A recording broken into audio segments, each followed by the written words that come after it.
going to start with sustainable development. First is sustainability होता क्या है? Sustainability focuses on meeting the needs of the present without compromising the ability of future generations to meet their needs. यानी कि जो present की generation है वो भी अपना नीड्स अपनी बेसिक नीड्स जो है जो अपनी सेटिस्फाई कर ले, और साथ में फ्यूचर जनरेशन्स की भी नीड्स जो है सेटिस्फाई हो, और विदाउट अपनी या उनकी कॉम्प्रोमाइज़ किए। सस्टेनेबिलिटी के 3 पिलर्स होते हैं: सोशल, इकोनॉमिक और environmental. Firstly, social pillar is like how humans interact with themselves and their environment. Economic में आ जाता है कि कैसे इनोवेशन, कैसे डेवलपमेंट, कैसे ग्रोथ होएगी ताकि सस्टेनेबिलिटी में हेल्प हो। Then comes environmental, generally keeping using those resources that you need, that much resources that you need, और future generations के लिए भी रखना resources so that they can utilize them as well.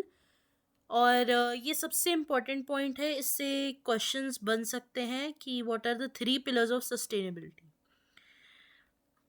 Next, unsustainable से sustainable development अगर हमने करनी है तो उसके लिए सर्टेन क्वेश्चंस पूछे जाते हैं कि हम बायोडाइवर्सिटी कैसे प्रोटेक्ट कर सकते हैं। फॉर एग्जांपल, हम सॉइल इरोजन कैसे प्रिवेंट कर सकते हैं। ऑल दीज पिलर्स, अगर कोई नई इनोवेशन या कोई डेवलपमेंट होती है, ये एक क्वेश्चन पूछे जाते, ये कई क्वेश्चंस पूछे जाते हैं कि क्या जो हम स्टेप लेने लगे हैं उससे नुकसान तो नहीं हो रहा किसी तरीके का, या हम इन्वायरमेंट को कैसे उससे फ़ायदा दे सकते हैं। नाउ ये slide was Thanos right? Thanos एक करेक्टर था इन्फिनिटी वॉर मूवी का, मार्वल इन्फिनिटी वॉर मूवी का, जिसने एक लाइन बोली थी कि this universe is finite, its resources finite, if life is left unchecked life will cease to exist. Now what does this line mean? जो universe है वो भी फाइनाइट है, उसके रिसोर्सेज भी फाइनाइट है, लेकिन जिस स्पीड से हम चल रहे हैं, जिस स्पीड से पॉपुलेशन बढ़ रही है, अगर उसको उसका ध्यान ना दिया गया, अगर उसको उस पे उसके लिए मेजर्स ना लिए गए, तो जनरली आगे जाके लाइफ जो है वो एग्जिस्ट होना ही बंद कर जाएगी, क्योंकि रिसोर्सेज इतने इनफ नहीं रहेंगे कि हम फेयरली एक दूसरे में बांट सकें, और उसके बाद जनरली रिसोर्सेज के बीच में फ़ाइट्स हो जाएंगी और जेनोसाइड होने लग पड़ेंगे, डिफरेंट डिफरेंट एस्पेक्ट्स आएंगे जिसकी वजह से इवेंचुअली जो लाइफ होएगी वो डेंजर में आ जाएगी। नेक्स्ट, देयर आर 2 मेन की aspects. First is intergenerational equity, second is intragenerational equity. Intergenerational equity states कि हाउ हम जो हमारे इम्पैक्ट्स है इन्वायरमेंट पे मिनिमाइज कर सके, और ओवर एक्सप्लॉयटेशन ऑफ रिसोर्सेज यानी कि over use, wastage of use resources को हम कैसे रोक सके within the same generation. Intragenerational on the other hand is to minimize the wealth gaps between the nations, कि अगर डेवलप्ड नेशन है वो डेवलपिंग नेशन की हेल्प करे, डेवलपिंग नेशन अनडेवलप्ड नेशन की हेल्प करे, कि डेवलप्ड और अनडेवलप्ड नेशंस को कैसे आगे बढ़ाया जा सके। और टेक्नोलॉजिकल एड्रेसिंग, जैसे कि different technological advancement such as producing drought tolerant varieties. How this is important कि जैसे कि वाटर एज अ रिसोर्स, उसका ओवर यूज़, उसका जो ओवर एक्सप्लॉयटेशन है उसको कैसे उसको कैसे रोका जाए कि हम ड्रॉट टॉलरेंट वैरायटीज़ यानी कि सूखा पड़ने वाली जो वैरायटीज़ है उसको इंट्रोड्यूस कराया जाए। सर्टेन कंट्रीज़ जहाँ पे जो सर्टेन अंडर डेवलप्ड कंट्रीज़ जो जहाँ पे लोगों को पानी लेने के लिए भी पैदल काफ़ी किलोमीटर चलना पड़ता है, वहाँ पे भी जो फार्मिंग हो, एग्रीकल्चर हो, उसके लिए हम ड्रॉट टॉलरेंट वैरायटीज़ इंट्रोड्यूस करा सकते हैं। Clean fuels such as hydrogen और लिथियम बैटरीज, ये डोमेस्टिक और इंडस्ट्रियल यूज़ में हम अप्लाई कर सकते हैं ताकि वो रिप्लेस कर सकें जो करंट फॉसिल फ्यूल्स हम यूज़ कर रहे हैं। Next is measures for sustainable development. Now firstly using appropriate technology, हमने जैसे पिछले स्लाइड में बात की how we can use lithium batteries which is a form of electricity. Now हम जैसे इलेक्ट्रिक व्हीकल्स को इंट्रोड्यूस करा सकते हैं ताकि फॉसिल फ्यूल्स बच सके, और जो फॉसिल फ्यूल्स से ग्लोबल वार्मिंग आती है, जो क्लाइमेट चेंजेस होते हैं, उससे बच सके। देन इवन इंडियन गवर्नमेंट ने एक इनिशिएटिव लिया है जहाँ पे सोलर पैनल्स के लिए सब्सिडी प्रोवाइड की कराई जाती है ताकि लोगों को इनकरेज कराया जाए कि जो सोलर पैनल्स हैं हमें वो लगवाने चाहिए।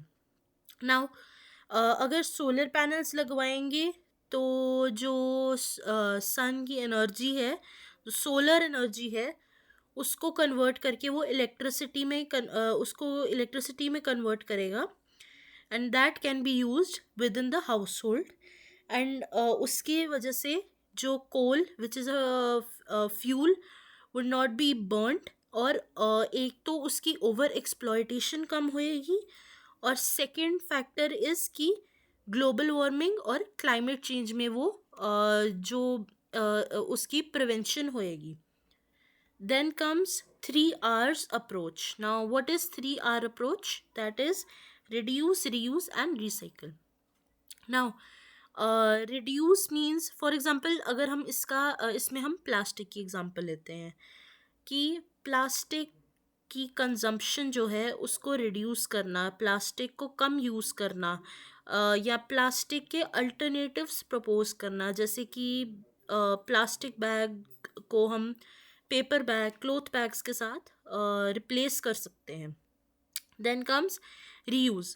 नाउ जो रीयूज़ है उसमें हम जैसे फॉर एग्ज़ाम्पल प्लास्टिक के बैग्स हैं उन्हें बार बार यूज़ कर सकते हैं, या प्लास्टिक बॉटल्स है उन्हें हम यूज़ कर सकते हैं ताकि जो न्यू जनरेटेड प्लास्टिक है या मल्टीपल जनरेटेड प्लास्टिक है उसको उसकी जो मल्टीपल फॉर्म्स होएंगी उसको हम कम कर सकें। उसकी जगह सेम प्लास्टिक को रीयूज़ करने से जो जितनी भी उसकी जो क्वांटिटी है उसको हम रिड्यूस कर सकें। Next comes recycle. Recycle such as कि प्लास्टिक बॉटल्स को या डिफरेंट टाइप्स ऑफ प्लास्टिक को हम डिफरेंट लाइक मेल्ट कर सकते हैं, उसको डिफरेंट चीज़ों में फॉर्म कर सकते हैं। Again depends on the material that we are talking about, और उसको डिफरेंट यूजेस में लगा सकते हैं कि ताकि उसका अगर एक चीज़ बनी है उसका डिफरेंट यूजेस भी हो सके। Then is prompting environmental education and awareness. Right, जो सस्टेनेबल डेवलपमेंट है उसमें अवेयरनेस जो है वो एक बहुत इम्पॉर्टेंट रोल प्ले करती है। How proposing for example this 3R approach, इसको डिफरेंट डिफरेंट हाउस होल्ड्स में प्रपोज करने से ही काफ़ी बेनिफिट ऑब्जर्व होंगे। Now different types of education policies can be launched so that जो यूथ है उसको पता लगे कि इन्वायरमेंटल जो प्रोटेक्शन है वो कितनी इम्पोर्टेंट है. देन कम्स जो अंडर डेवलप्ड कंट्रीज़ है या पुअर हाउस होल्ड्स है, उनमें अवेयरनेस इंक्रीज कराना कि environment is not a joke and environmental protection is a serious matter that should be taken care of now. Then is resource utilization and carrying capacity. Now carrying capacity के बारे के ऊपर हम बाद में आएंगे. So this point would be covered at the last of this topic. Then comes implementing effective planning for population control. Now population controls के लिए different laws such as China ने वन चाइल्ड पॉलिसी लॉन्च की है, जिसमें per family one child should be allowed, और जितने ज़्यादा children होंगे उतने ही उन पे डिफरेंट टैक्स के जो टैक्स इम्पोज किया जाएगा उन पे. Now again population control is a really big problem because again हम रिसोर्स यूटिलाइजेशन की जब बात करते हैं तो ये इंटरकनेक्टेड है कैपेसिटी पर कैरिंग कैपेसिटी से. हाउ कि जो कैरिंग कैपेसिटी है अर्थ की, अगर उससे ज़्यादा पॉपुलेशन होएगी तो उतना ही जो इफ़ेक्ट है वो इन्वायरमेंट पे और प्लैनेट पे आएगा. Last, less dependence on non renewable natural resources. How जो natural resource non renewable natural resources हैं, हम इन डेप्थ करेंगे कि नॉन रिन्यूएबल रिसोर्सेज क्या होते हैं.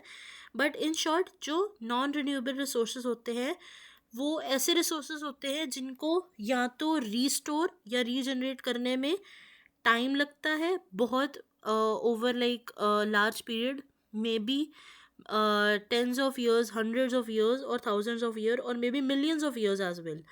या फिर जो एक बार अगर उनको यूटिलाइज कर लिया तो वो रीजनरेट हो ही नहीं सकते.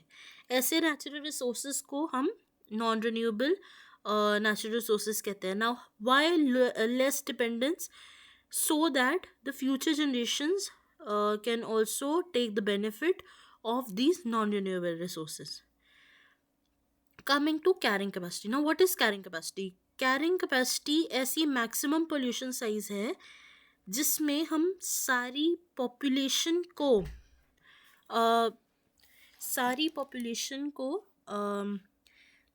नेसेसरी खाना, बेसिक जो नीड्स हैं सर्वाइवल के लिए, सस्टेनेबिलिटी के लिए, वो हम दे सकें. Now coming back to the point which we left, resource utilisation as per carrying capacity. Now इस पॉइंट में उन्होंने बताया गया है कि अगर कैरिंग कैपेसिटी इंक्रीज कर गई, जो भी कैरिंग कैपेसिटी है उससे ज़्यादा पॉपुलेशन हो गई, सो रिसोर्स की जो यूटिलाइजेशन होएगी वो फेयर नहीं रहेगी जनरली, एंड उससे अगेन जेनोसाइड्स जैसे केस एंड मैल न्यूट्रिशन और जो डेथ रेट्स होएंगी वो इंक्रीज़ हो जाएंगी. ऐसे इफ़ेक्ट्स आने लग पड़ेंगे ड्यू टू लार्ज पॉपुलेशन, या अगर हम पॉपुलेशन एक्सीड कर जाए then carrying capacity. Now resource utilisation as per carrying capacity, यानी कि जितने रिसोर्सेज हमें चाहिए उतना ही हम यूटिलाइज करें और बाकी रिसोर्सेज जो है वो फ्यूचर जनरेशन्स को रहने दें. There are two basic components of carrying capacity. First is supporting capacity and second is assimilative capacity. Now supporting capacity is a capacity to regenerate, यानी कि जितने resources हमने यूज़ किए हैं या जितना हमने पॉपुलेशन को इंक्रीज़ किया उससे रिसोर्स जो यूटिलाइज हुए हैं वो कितना और कितनी जल्दी और कैसे रीजनरेट हो सकते हैं, उसको सपोर्टिंग कैपेसिटी कहते हैं. नेक्स्ट इज एसिमिलेटिव कैपेसिटी, जो हमें बताता है कि हम अगर स्ट्रेस डालेंगे या अगर हम प्रेशर डालेंगे उस कैपेसिटी पे, तो अगर हम कैरिंग कैपेसिटी पे स्ट्रेस या प्रेशर डालेंगे, तो वो कितना परसेंट या कितनी कैपेसिटी है उसकी कि वो टॉलरेट वो जो स्ट्रेस है, प्रेशर है, वो टॉलरेट कर सके। Next comes sustainable development goals. 17 pointer targets UN के जो मेंबर्स हैं, जितनी भी कंट्री मेंबर्स हैं, इन्होंने एग्री किए थे कि ये इन पे काम होना चाहिए। ये जो है ये Rio+20 कॉन्फ्रेंस में 2012 में प्रपोज किया गया था आइडिया, और एजेंडा लाया गया था। और इसमें 17 गोल्स, 169 टारगेट्स और 304 इंडिकेटर्स हैं। Now this is important from MCQ point of view.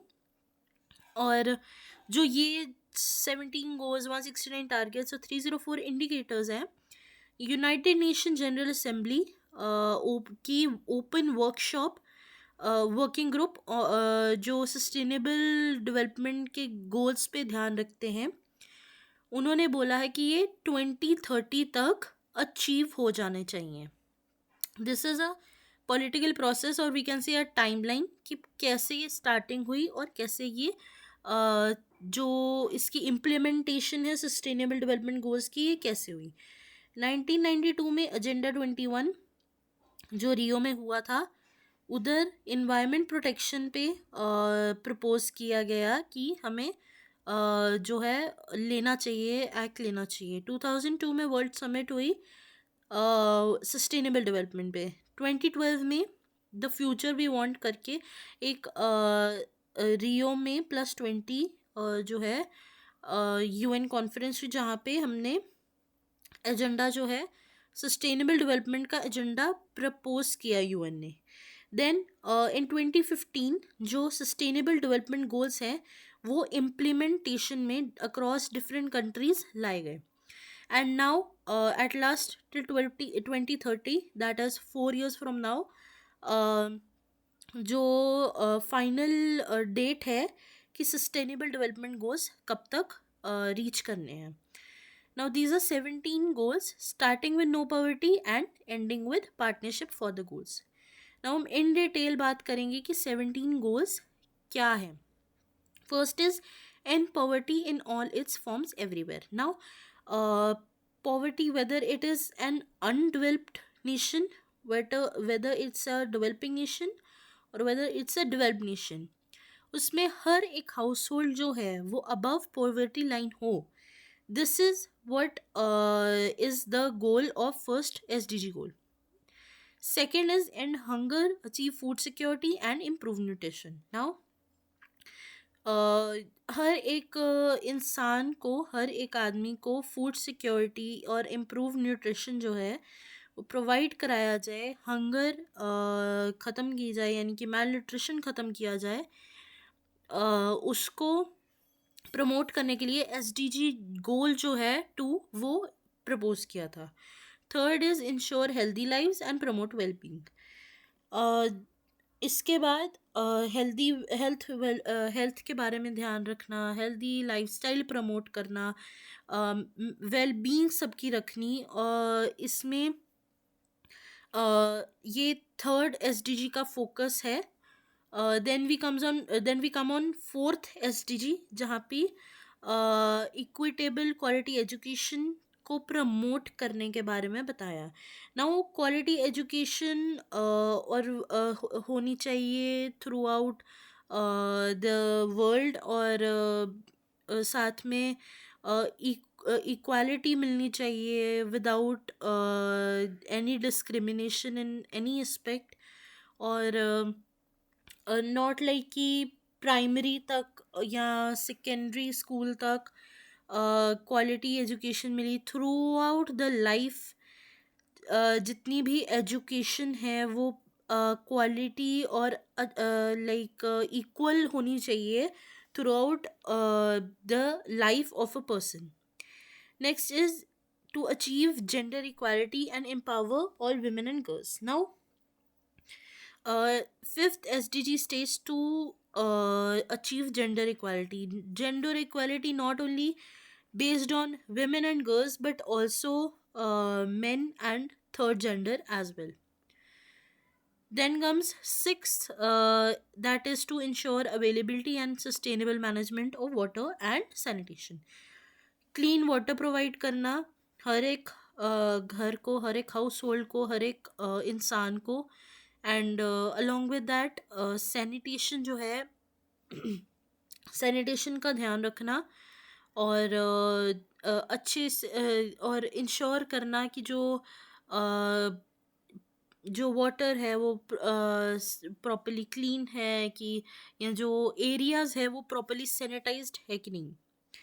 Then is SDG 7 जहाँ पे हमें बताया गया है कि अफोर्डेबल और जो मॉडर्न एनर्जी है वो अफोर्डेबल और एक्सेसिबल होनी चाहिए एक नॉर्मल एक आम आदमी को भी. जैसे कि जो different types of energy such as solar energy, ये एनर्जीज जो है ये हर एक इंसान को ये अफोर्डेबल भी होनी चाहिए ताकि हर एक इंसान इनका फ़ायदा उठा सके.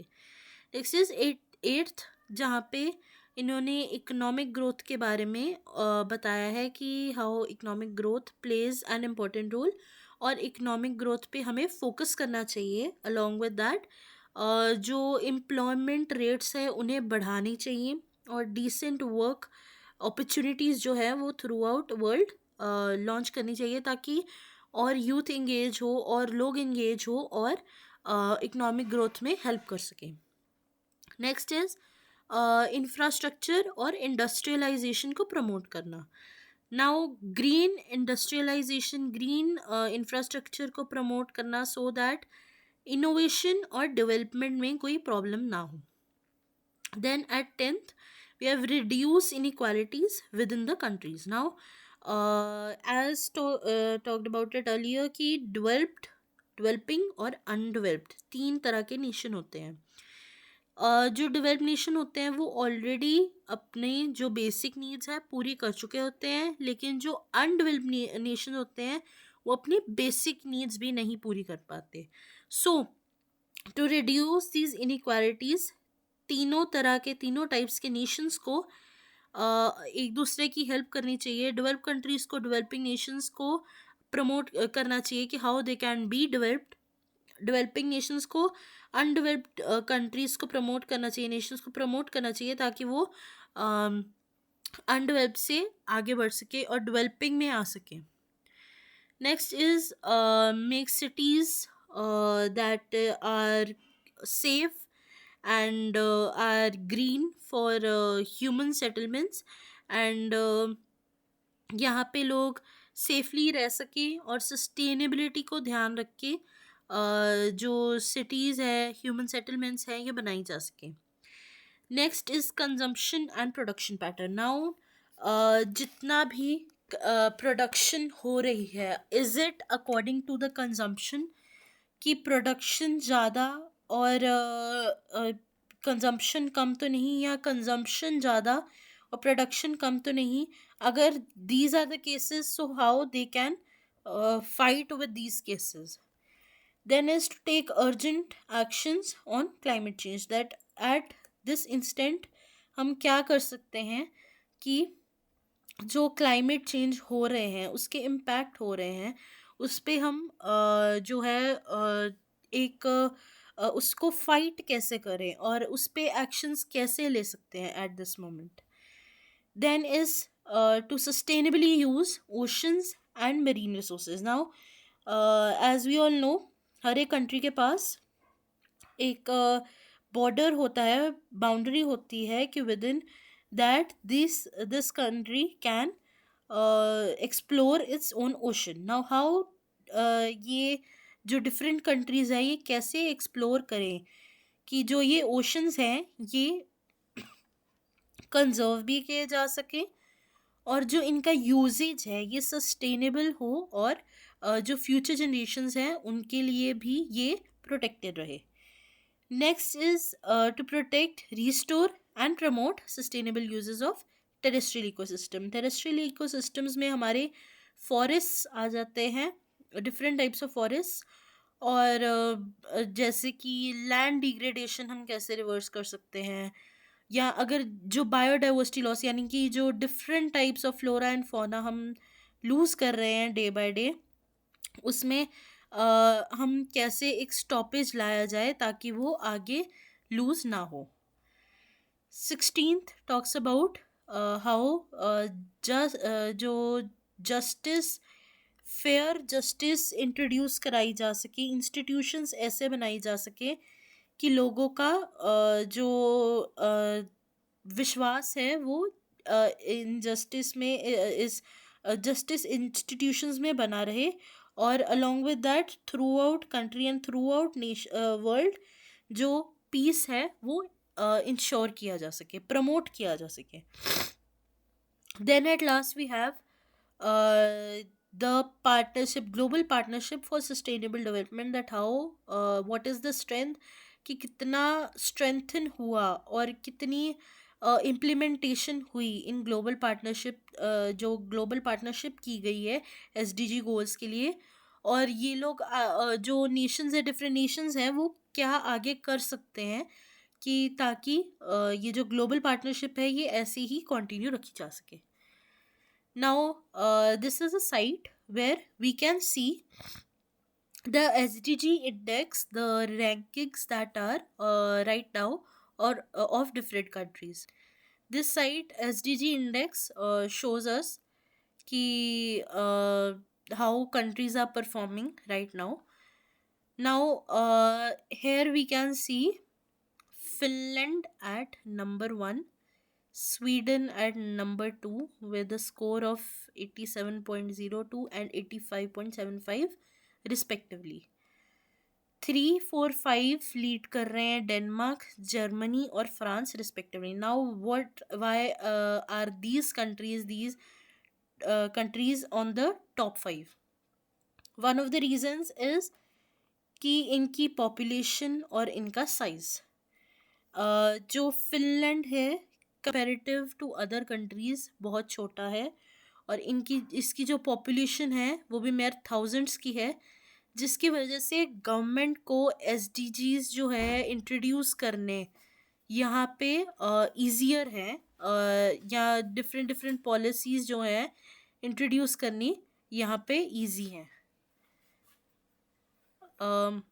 नेक्स्ट इंडिया की, now it's the turn of India. तो हम जब इंडिया का देखते हैं रैंक, तो that is at 99 with a score of 66.95. Now why is this? It is because India is the 7th largest country and the largest country with the largest population. Now this is the reason कि जो SDG implementation है वो India में बहुत difficult है। Next comes a neighboring country is Pakistan at 140 with a score of 56.97. Bangladesh at 114 with a score of 63.88. Sri Lanka at 93, 67.92. Nepal at 85, 68.58. And Bhutan at 74 with 70.52. Now ये जितनी भी countries हैं, although इनका size छोटा है और जो इनकी पॉपुलेशन है वो भी छोटी है as compare to other countries, but these are still developing countries. Now developing और a developed nation plays an important role, कि जो नेशन, जिस नेशन की हम बात कर रहे हैं वो डेवलप्ड है, डेवलपिंग है कि अंडर डेवलप्ड है, that also plays an important role. Like how we can see of China is performing, is at rank 49, the score of 74.39, although it is a big country, and the population is also the second largest as of now. And but we can see that how GDP also plays an important role in the concept of कि हम SDG goals को कितना achieve कर पा रहे हैं। This is a fact sheet of India, how India is performing. जो India का इंडेक्स रैंक है करंटली 99th है. स्कोर हम देख चुके हैं. Population, GDP of 20 as of 2022 $11.9 trillion, and GDP per capita of as of 2022, that is $84,000.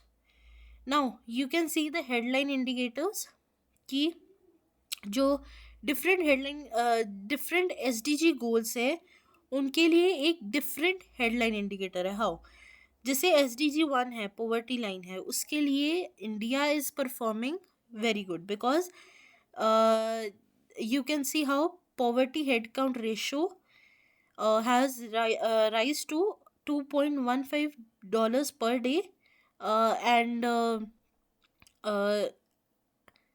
it will be rising continuously in the future. Now in SDG 2 we can see यहाँ पे जो माल nourishment है या under nourishment है वो अभी भी continued है in India. That is why the second SDG जो है ज़ीरो हंगर, वो उसमें अभी अचीव करने में इंडिया को टाइम है. दैट हम देख सकते हैं यहाँ पे टोटल में 4 कलर शो हो रहे हैं. That is green, yellow, orange and red. Now green states that the country is performing good. Yellow states that relatively good but not that good. Orange states that कि ओकेश है, ना ही ज़्यादा अच्छा और ना ही ज़्यादा बुरा. And at last red that this field requires improvement. और जैसे कि SDG 5 that is general gender equality, how that is red because seats that are held by women in national parliament are still less as compared to as to the ratio of men occupying the seat. And then problems that sustainable development face is first is the disagreement between stakeholders. Now जो stake holders development में focus करते हैं या जो economic growth में focus करेंगे, generally उनके ideas, उनके पर्सपेक्टिव डिफरेंट होंगे. And disagreements is common between two different perspectives. Then is uncertainty in global environmental issue. Now how climate change affects, how climate change is uncertain, is proposes as a problem for sustainable development. Then comes the consumption and lifestyle, how developed and undeveloped countries are compared together, but meanwhile they have both different lifestyle and both different lifestyle and the way they consume the resources that are provided. At last we have arguments and over cause and responsibility for pollution and global warming.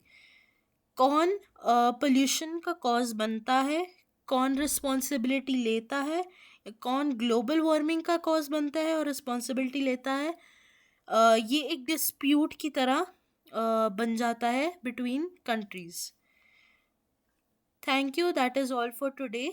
ये हमारा unit 1 complete हो चुका है और continuously different units की भी, बाकी units की भी आती रहेगी. 1 शॉट वीडियोस आती रहेंगी. हम MCQs भी कवर करेंगे और आगे बिफोर मिड टर्म हम यूनिट 3 और यूनिट 3 के MCQs कवर कर लेंगे.